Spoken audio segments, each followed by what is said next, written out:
Assalamualaikum warahmatullahi wabarakatuh. Nama saya ni Abdul Hafiz bin Abziman. Nombor matrik 183628.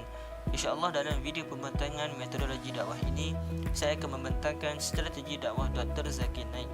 Pertama sekali, sebelum saya membentangkan strategi beliau, saya akan menjelaskan sedikit daripada pengertian dakwah dan biodata ringkas Dr. Zakir Naik.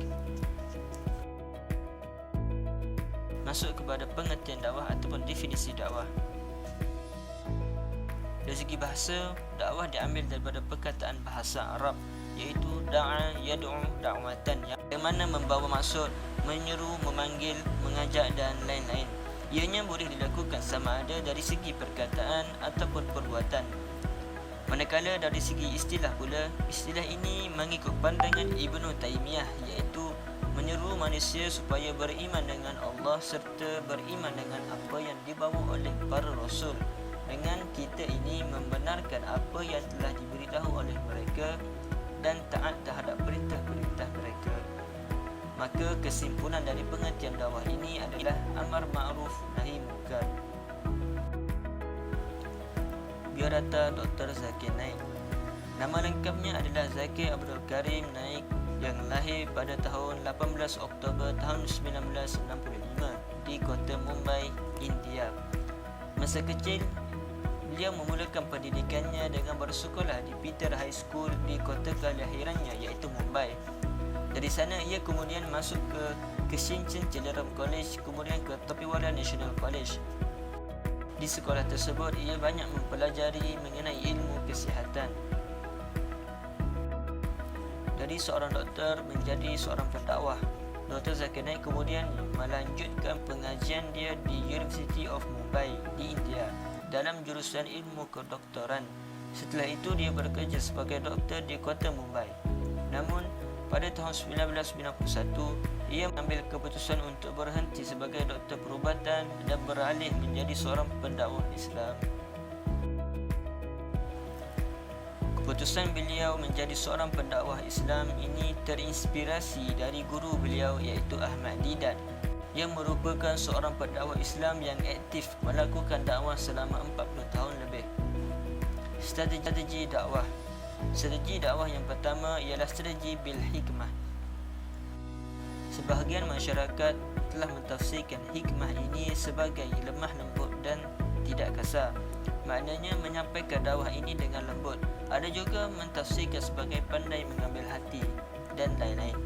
Cara berdakwah Dr. Zakir Naik ini berlandaskan dengan isi kandungan yang terdapat dalam Al-Quran, surah An-Nahl ayat 125. A'udzubillahi minasyaitonirrajim. Ud'u ila sabili rabbika bil hikmati wal mau'izatil hasanah. Maksudnya, serulah ke jalan Tuhanmu wahai Muhammad dengan hikmah, kebijaksanaan dan nasihat yang baik. Dalam ayat tersebut terdapat metod ataupun kaedah untuk berdakwah, iaitu al-hikmah.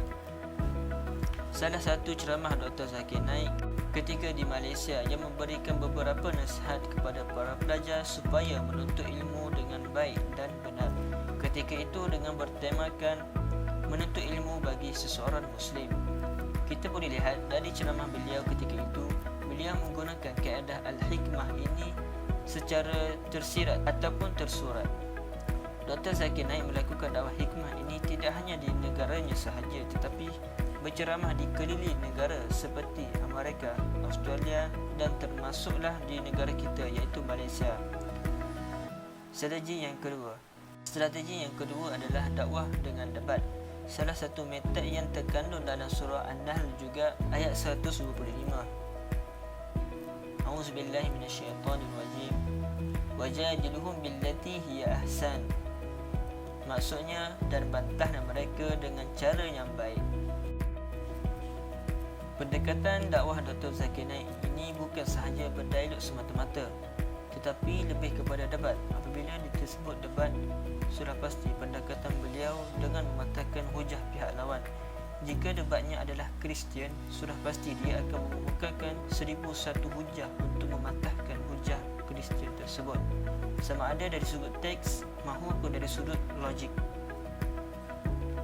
Disebabkan debat beliau ini memiliki hafalan dari berbagai kitab termasuklah Al-Quran, Injil, hadis-hadis dan kitab-kitab lain, cara langsungnya lebih mudah untuk pendengar faham sehingga dapat mengundang kagum ratusan hingga ribuan orang yang hadir dari pelbagai kalangan.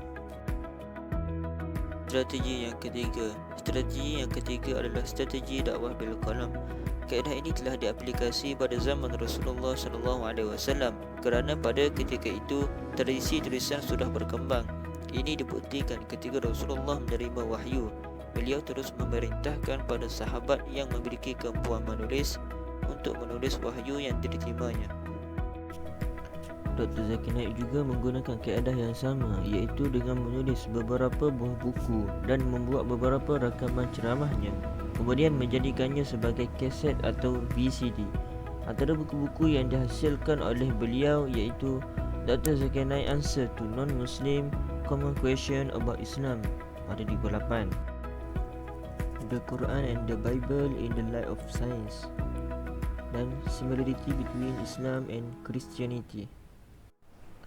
Maka dapat disimpulkan bahawa strategi dakwah Dr. Zakir Naik adalah menyampaikan ceramah dakwah dengan menggunakan strategi hikmah, debat dan menulis buku mengenai ceramah beliau itu sendiri, dan juga dengan ilmu perbandingan agama yang sudah fasih dalam diri Dr. Zakir Naik dalam mencari kebenaran Islam.